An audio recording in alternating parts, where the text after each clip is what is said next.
Senator, it's good to see you again. You've been a stellar patriot. Penjagal terkemuka disambut dengan kaos oblong dan celana pendek. Beberapa hari lalu beredar sebuah video singkat dari pertemuan di Blair House, Washington. Dalam rekaman itu, Perdana Menteri Israel Benjamin Netanyahu duduk mengenakan jas lengkap.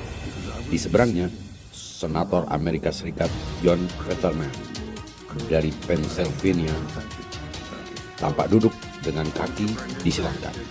Ia memakai kaos oblong hitam, celana pendek abu-abu, dan sepatu olahraga. Satu tangannya memegang ponsel.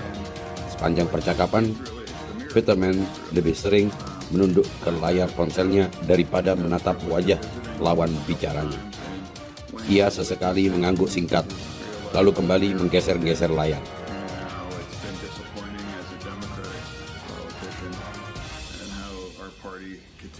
Tak ada sikap formal yang biasanya dituntut dalam pertemuan pejabat setingkat itu.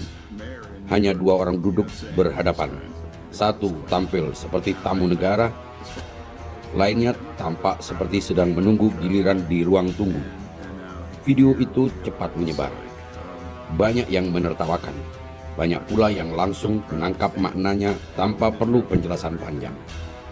Karena memang tidak perlu analisis geopolitik untuk membaca simbol ini. Cukup satu senator yang malas berganti baju. John Fetterman menyambut Netanyahu dengan pakaian yang biasa dipakai orang untuk membuang sampah atau menonton televisi di rumah sendiri. Bukan kebetulan bahwa penghinaan paling telak sering datang dalam bentuk yang paling malas. Bukan lewat pidato, bukan lewat resolusi, tapi lewat ketidakpedulian berpakaian terhadap tamu yang di negerinya sendiri sudah dianggap lebih layak diborgol ketimbang disalami. Angkanya tidak butuh tafsir. 6 dari 10 warga Amerika sudah tidak percaya sama sekali kepada Netanyahu untuk berbuat benar dalam urusan dunia. Melonjak hampir 20 poin sejak 2023. Popularitasnya di negeri yang selama puluhan tahun jadi bemper politik dan militernya kini berada di titik terendah sejak 1997. Sebelum sebagian besar generasi muda Amerika bahkan tahu cara mengeja namanya. Ini bukan penurunan. Ini adalah kebangkrutan reputasi yang berlangsung di depan mata, disaksikan secara real time oleh publik yang menonton rekaman kelaparan dan reruntuhan Gaza lewat ponsel mereka sendiri sambil sarapan. Dan publik itu tak lagi berbasa-basi soal kata yang dulu dianggap terlalu berat untuk diucapkan. Hampir separuh warga Amerika kini meyakini Netanyahu bersalah atas kejahatan perang di Gaza. Separuh dari mereka bahkan berpikir jika pria itu menginjakkan kaki di tanah Amerika, tempat yang pantas menyambutnya adalah sel tahanan. Netanyahu tak pernah cukup dengan satu perang.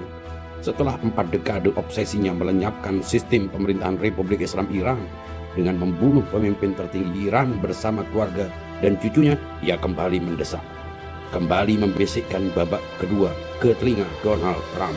Amerika yang membayar puluhan miliar dolar biaya militer langsung dengan proyeksi kerugian ekonomi total yang bisa menembus ratusan miliar. Begitu efek domino pada harga energi dihitung. Itu adalah uang pembayar pajak Ohio, Pennsylvania, dan Arizona yang dibakar untuk mengagresi Iran. Maka kaos oblong Fetterman adalah gestur paling jujur yang pernah dilakukan seorang politisi Amerika kepada Netanyahu. Penghormatan minimum diberikan dengan usaha minimum kepada seorang tamu yang moral maupun fisikalnya sudah lama dianggap bangkrut oleh mayoritas rakyat yang diwakilinya sendiri. The way they treat Christians in Israel is disgraceful. If Christians are not welcome in Israel, Benjamin Netanyahu is not welcome in Florida.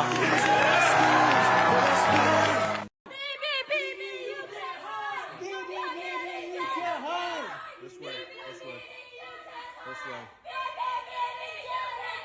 You're committing genocide!